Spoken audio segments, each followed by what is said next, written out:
Hello. Our next Christmas story for the season of Advent is titled Christmas Tapestry, and it's by Patricia Polacco.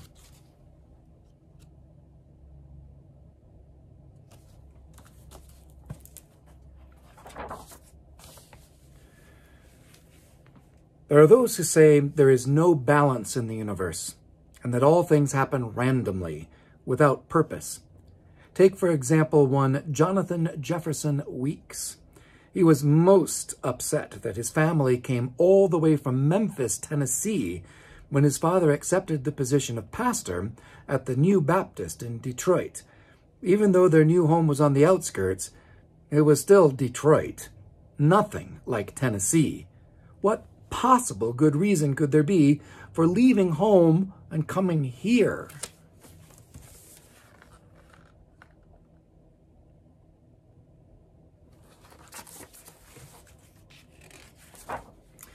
Jonathan Jefferson Weeks' father's church in Memphis had been so beautiful, new and gleaming. Everyone had loved to come to his father's services, and Jonathan loved his school.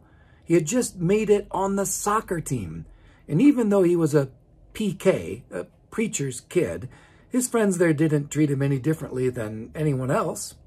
Here in Detroit, Michigan, his father's new church was practically falling down. It was rickety and old, and the parsonage, where the pastor and his family lived, was right next door. Here, everything about their life screamed PK. "Why did we come here, Daddy?" Beth asked her father at dinner one night. "The church looks awful. Nobody comes to services." "The deacon sent your father here because this little church is in such need of new life," Jonathan's mother said. "Your father made our church in Memphis into something beautiful, didn't he? You should have seen it when we first arrived there." "It couldn't have been as bad as this place," Jonathan said. "Oh, but it was, Jonathan. Worse." His father smiled.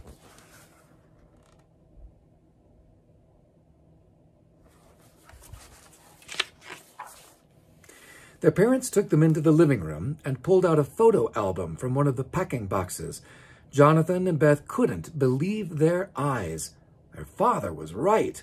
The Tennessee church had been worse, far worse. "How did you do it, Dad?" Jonathan asked. "Just the way I'm going to do it here. But I need both of you to help me. There's the hard work that is going to take to repair and rebuild this church.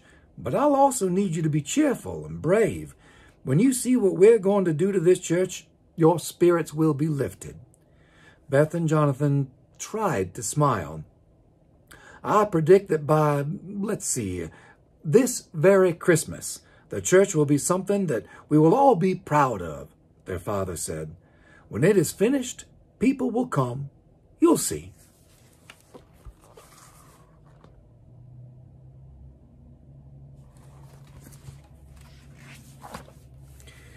Even though Beth and Jonathan missed Memphis, they threw themselves into the tasks that were assigned to them.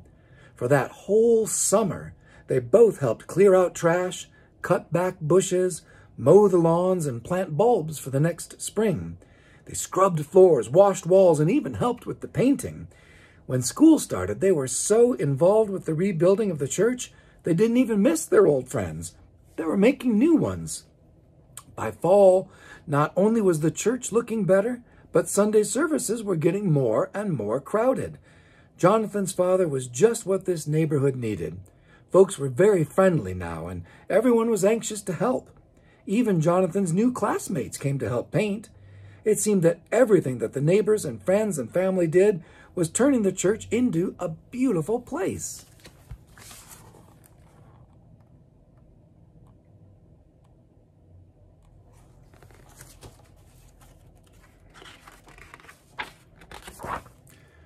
As fall stretched into winter, the church was almost finished. Jonathan's father was right. It would be perfect for Christmas. "Here, Dad," Jonathan said as he handed up a loaded paintbrush to his father on the stepladder one December day. Reverend Weeks dabbed the last spot of paint on the sacristy wall. "There! Now the artist can paint the wonderful scene we've planned," he said. It's going to be a glorious painting of our Lord. Jonathan could hardly wait to see the painting, and it would be done in time for Christmas Eve. Jonathan walked over to the window and watched the snow steadily falling outside. I've heard that a blizzard may be coming, Dad, and here in Michigan, a blizzard can be real bad. I've heard that too, but the parsonage is warm and cozy, and so is our new church, Reverend Weeks said as he hugged Jonathan. It won't bother us, will it?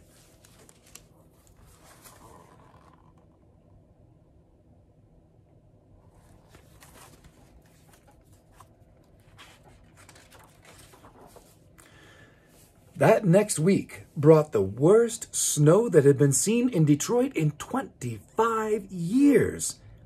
One morning, Mr. Brown, the caretaker, knocked at the parsonage door. He looked full of dread. Reverend Weeks, come quickly. Jonathan, Beth, and their parents rushed next door. As they entered the church, they all gasped. A dark water stain covered the sacristy wall, right where the painting of our Lord was to be. Ice built up on the edge of the roof and held water back, Mr. Brown said sadly. Standing water that ran into the building and down the sacristy wall. How can this be happening? Mrs. Weeks cried. The artist we commissioned to do the painting was going to start tomorrow. Isn't there anything we can do? The Reverend asked Mr. Brown. We can chip the ice to let out the standing water on the roof. He lightly pushed at the watery wall. There was a huge crack. A rush of water, and a piece of plaster fell with a thud. Dad, Jonathan cried out. Now, now there's a big, ugly hole in the wall, right where everybody will see it. I even see wooden slats. I know a plasterer. Mr. Zucker, he'll be able to fix it for us, Mr. Brown said. Before Christmas Eve? Jonathan asked, full of hope. No, sir, Mr. Brown said. This here wall needs to dry out first. The plastering may not be until spring. I knew something would spoil our Christmas, Jonathan cried. Now, I'll call Mr. Zucker anyway. He may have a different solution, Mr. Brown added softly.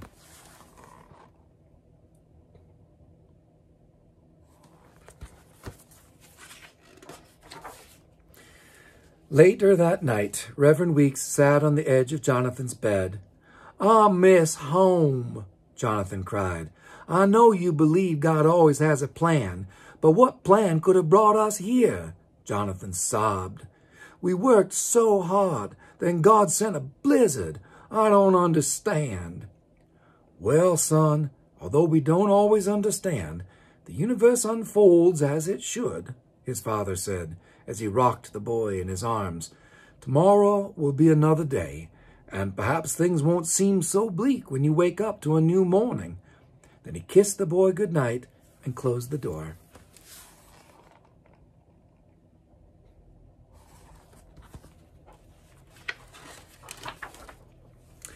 The next morning, Jonathan awoke to a cold snap and freezing snow. His mother asked his father and him to drive to Detroit to pick up Christmas decorations that she had ordered from Horrocks. Jonathan didn't want to go. He felt so bad about the church wall. What good would decorations do? Then, as if the damage to the church wasn't bad enough, the battery was dead in the family car. It's all right, Jonathan. We can take the bus. Jonathan's face fell. The slow old bus all the way downtown and back? Why do we need decorations? The church is ruined. Everybody will just sit and look at a hole in the wall, Jonathan said as they boarded the bus.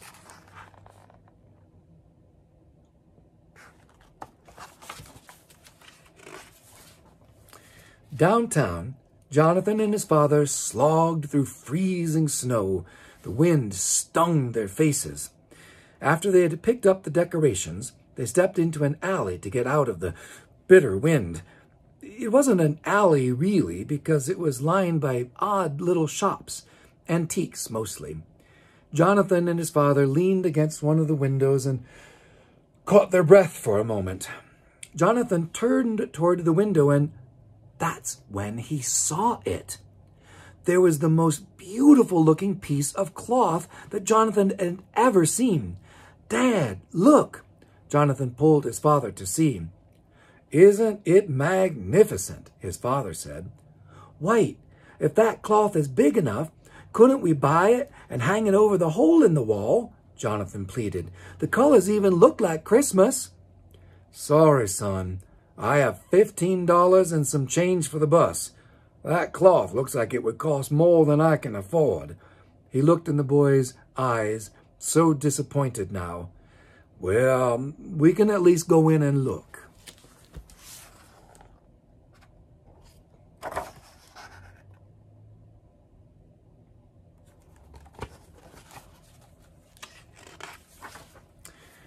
The shopkeeper spread the beautiful cloth out on a table. "Look, Jonathan, hand-stitched embroidery," Reverend Weeks said as he gazed at the cloth. "And the perfect size, Dad. See?" Jonathan said as he touched it. Reverend Weeks looked up. How much is this?" he asked timidly. "I've had that old piece here for over a year. For you, Pastor, I'll make a deal. How's $15 sound?" "That would be fine, perfectly fine." Reverend Weeks beamed as the shopkeeper wrapped the beautiful tapestry in brown paper. "Jonathan, you had an inspired idea," his father said to him as they made their way to the bus stop.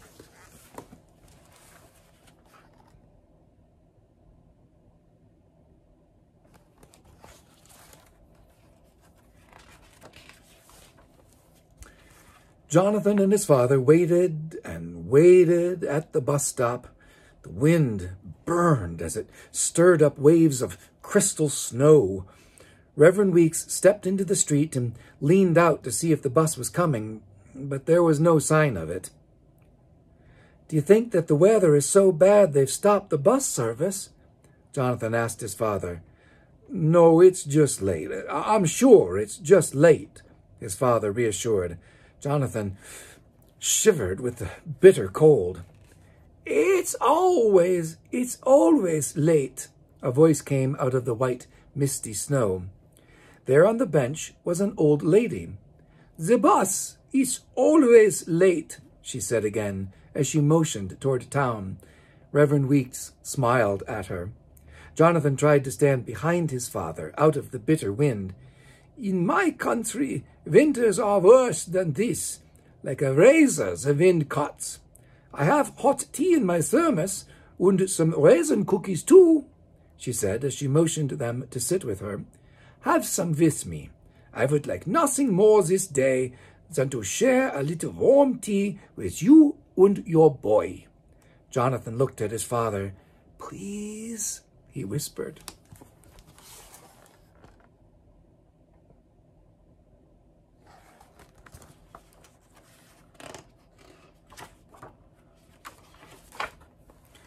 "We're much obliged, ma'am," Reverend Weeks said as he tipped his hat. The hot tea and the cookies made the wind seem to disappear. "How far do you have to go today? That is, if the bus ever gets here," Jonathan asked the lady. "Well, first the 52, then 2 transfers before I'll be home," she answered. "Ma'am, if this bus comes, the way is shorter to my house," Reverend Weeks said. "I have to drop off this package at my church, but I have a car there. By now the battery is charged. I would be pleased, indeed, to take you home in return for your kindness." "In this cold, I will accept. I surely will," she said with a broad smile. "If the bus ever comes," the three of them said in unison, then laughed.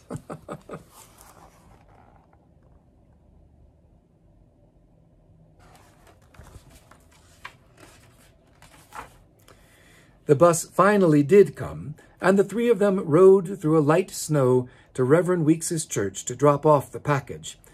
Mrs. Weeks had made more hot tea, and shared some special cakes, too.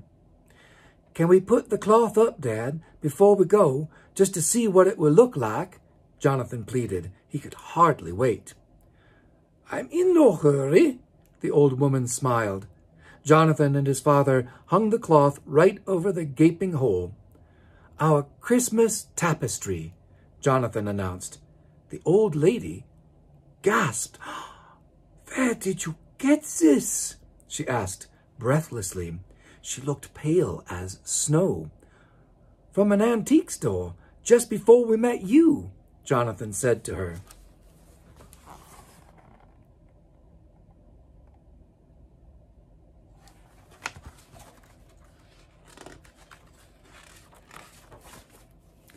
The old lady walked up to the cloth, took out a pair of glasses, and looked at it closely. "I made this," she said in a whisper. Tears streamed down her face.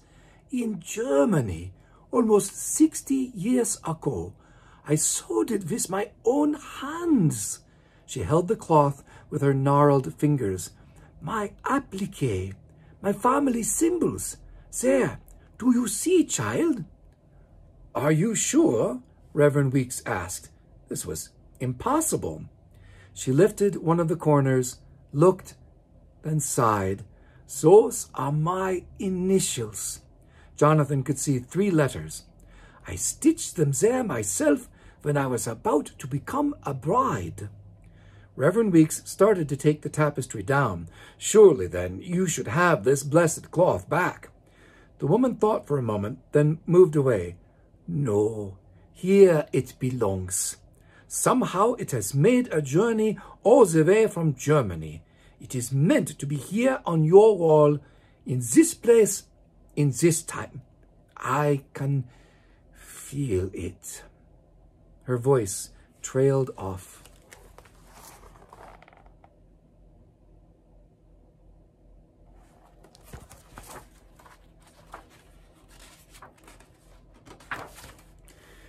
She took her seat again and sipped her tea. "Many years ago, when I was married, this was used as my wedding chuppah, the canopy over me and my beloved. Then it was the coverlet on our marriage bed. If there had been children, they would all have been wrapped in this to be named." Her voice trailed off again, then her jaw tightened. "But then the Nazis came. My people were rounded up, herded like animals. The SS came first for our neighbors and finally for us." "What happened?" Jonathan asked as he squeezed his father's hand. "When they came, my young husband was torn from my arms. We were separated. All the women and the children were thrown into one railroad car, the men and boys into another. I shall never forget his sweet eyes, the way he looked at me. I never saw him again. We were all sent to concentration camps." She pulled up her sleeve and showed a row of faded blue numbers on the inside of her lower arm.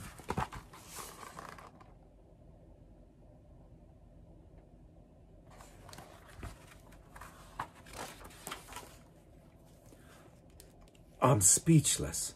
No words can describe," Reverend Weeks said, as the whole family leaned toward the lady. Jonathan beamed as he looked into his father's face. Then he hugged the old woman. "Would you stay for prayer services tonight?" Reverend Weeks suddenly asked, "and have supper with us, too?" "I'm honored you ask, but I am not of your faith," the old woman said. "Tonight I will say my own prayers, light the menorah, and share some of your lovely tea cakes with my cats. But another time, I would love to share a feast with you." "Do you have family to share your holidays?" Reverend Weeks worried. "No, husband. I never married again. But I do have nieces and nephews here in Detroit." "We shall cherish this wondrous tapestry. And even if our wall is repaired, we shall keep this hanging here to commemorate your memories, dear lady," Reverend Weeks whispered. The whole family drove home with her.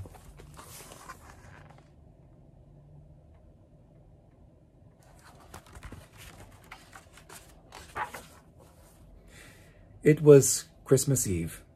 There was to be a pageant. Jonathan was going to be a shepherd in the procession of the Christ child. Beth and her mother were practicing their hymns for the choir. The service was to commence promptly at 6 o'clock. That morning, there was a knock at the front door. Mr. Brown had brought the plasterer to inspect the damage. "We didn't expect you to come on such short notice, and especially on Christmas Eve," Reverend Weeks said as he shook the man's hand. "Zukor. Joachim Zukor," the old man said. "For me, it is the festival of lights. I live alone. No one will miss me today," Mr. Zukor said with a warm smile.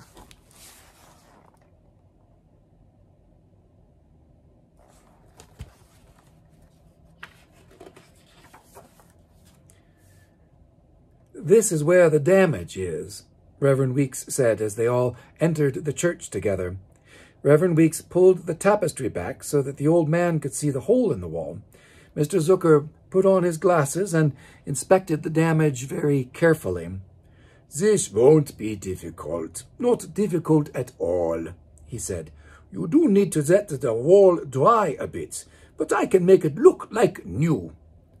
"I'm glad to hear that. We were all so worried that the damage was structural," Reverend Weeks said. He let the tapestry cascade back in front of the hole. The old man staggered back. "Where did you get this? Where?" "Right here in Detroit," Jonathan tried to explain. "It couldn't possibly be," Mr. Zukor interrupted. "Couldn't be what?" Jonathan asked.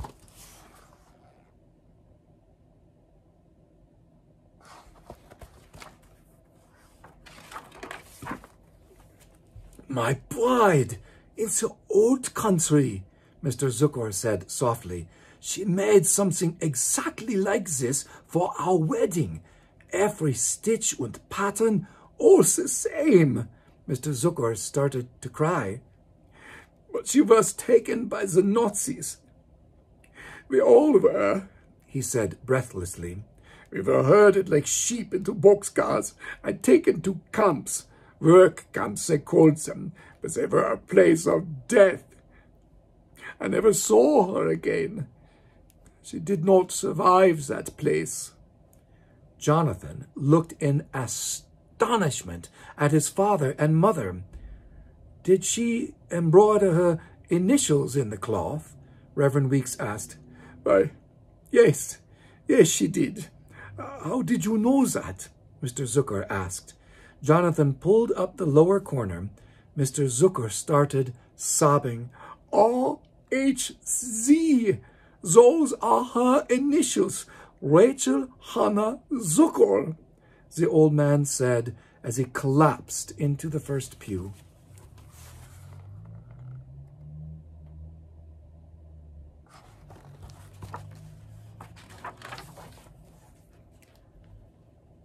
"Mr. Zukor, she's alive. She was just here 3 days ago. We know right where she is," Jonathan said as he hugged Mr. Zukor. The Weeks family drove like the wind with their precious cargo, Mr. Zukor. When they arrived in front of the red brick apartment house where the old lady lived, the old man flew to the outside door, then climbed 3 flights of stairs as if he were floating. Jonathan and Beth were out of breath. Mr. Zukor stopped in front of number 22. He waited for the longest time. He knocked. The door opened. There the old woman stood, puzzled. Her eyes widened. Then, her eyes brimming, she took his face in her hands. "Is that you, my beloved?" she whispered. "I have waited a long time." My Rachel, was all Mr. Zukor could manage to say. Then a sound came from both of them that Jonathan knew he would never hear the likes of again. It was the sound of joy. Then they hugged and cried and kissed each other so tenderly that Jonathan didn't really know why, but he felt tears in his own eyes.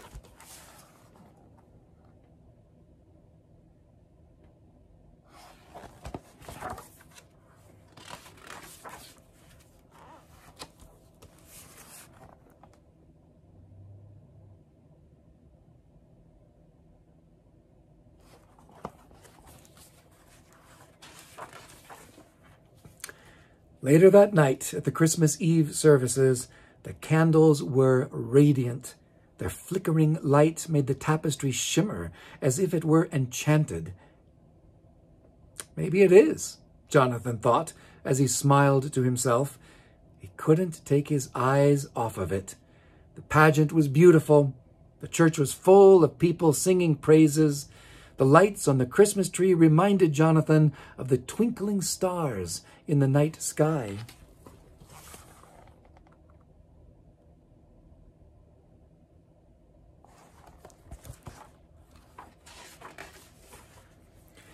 Jonathan Jefferson Weeks thought his heart would burst at the pure joy of the season and the wonder of all the events that had taken place.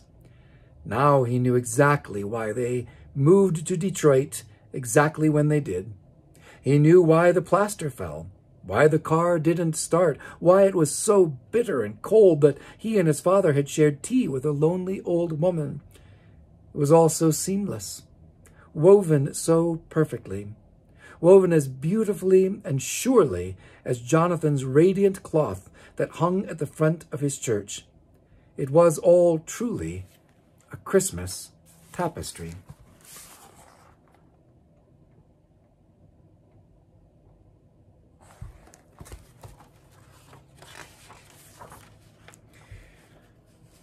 And I hope that you find a tapestry of joy in this season, even in the midst of times when things don't go well or the way you want them to, or when sadness or difficulties come.